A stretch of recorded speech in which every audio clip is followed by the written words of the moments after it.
تکلیف دے کر اس منافق کی طرح اپنے اعمال کو ضائع نہ کرو جو صرف ریاکاری کے جذبے کے تحت اپنا مال خرچ کرتا ہے اور اس کا اللہ تعالیٰ پر اور یوم آخرت پر ایمان نہیں ہے۔ کمثل صفوان، یعنی یہ ریاکار بظاہر اللہ کی راہ میں خرچ کرتا نظر آتا ہے، لیکن حقیقت میں اس کی مثال اس صاف چٹان کی سی ہے جس پر تھوڑی سی مٹی جمی ہو اور دیکھنے والا اسے قابل کاشت زمین خیال کرے، لیکن جو ہی بارش ہو اس کی تمام مٹی دھل جائے اور وہ صاف چٹان کی چٹان رہ جائے۔ اسی طرح ریاکاروں کے عمل ان کے صحیفہ اعمال سے مٹ جائیں گے اور وہ ان سے نہ کوئی فائدہ اٹھا سکیں گے اور نہ کوئی انہیں کوئی اجر ملے گا۔ اللہ رب العزت نے اس آیت کے اندر ان ریاکاروں کی مثال بیان کی ہے جو اپنا مال دکھاوے کے لیے خرچ کرتے ہیں اور اپنا مال خرچ کر کے احسان جتلاتے ہیں۔ تو اللہ رب العزت فرماتے ہیں ان کی مثال اس صاف چٹان کی طرح ہے جس پر تھوڑی سی مٹی جمی ہوئی ہے اور دیکھنے والا یہ تصور کرتا ہے، یہ خیال کرتا ہے کہ اس کے اوپر بارش پڑے گی اور یہاں سے سبزہ نکل آئے گا، یہ سرسبز و شاداب زمین ہے، لیکن جو ہی اس کے اوپر بارش پڑی اور وہ مٹی دھل گئی، وہ صاف چٹان کی چٹان ہی باقی رہ گئی۔ تو فرمایا اللہ رب العزت نے کہ اسی طرح اس بندے کی مثال ہے جو ریاکار ہے،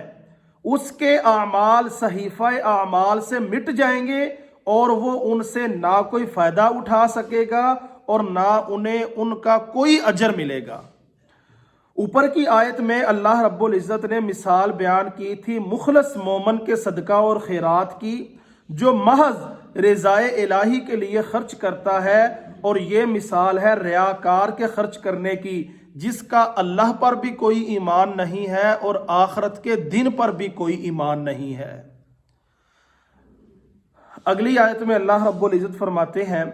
وَمَثَلُ الَّذِينَ، اور مثال ان لوگوں کی يُنفِقُونَ جو خرچ کرتے ہیں اموالہم اپنا مال ابتغاء حاصل کرنے کے لیے مرضات اللہ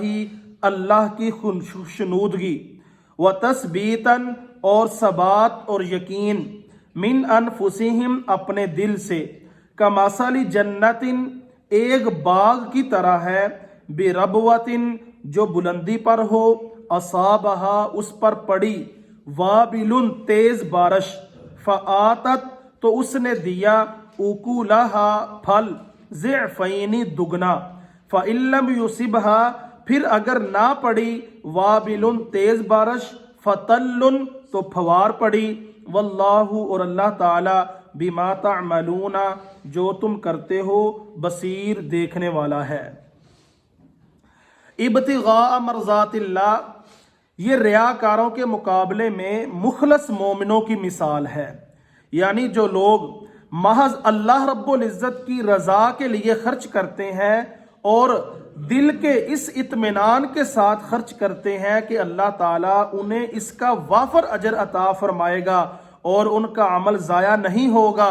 دل کو ثابت رکھتے ہوئے خرچ کرنے کا مطلب یہ ہے کہ نہ انہیں خرچ کرتے ہوئے کوئی تردد یا پریشانی ہوتی ہے اور نہ بعد میں کوئی پشیمانی ہوتی ہے۔ ان کے خرچ کرنے کی مثال اس باغ کی طرح ہے جو کسی پرفضا اور بلند مقام پر ہو، اگر اس پر زور کی بارش ہو تو دوسرے باغوں سے دگنا پھل دے، اور اگر زور کی بارش نہ بھی ہو تو ہلکی بارش ہی کافی رہے، یعنی حالت مومن کے عمل کی ہے،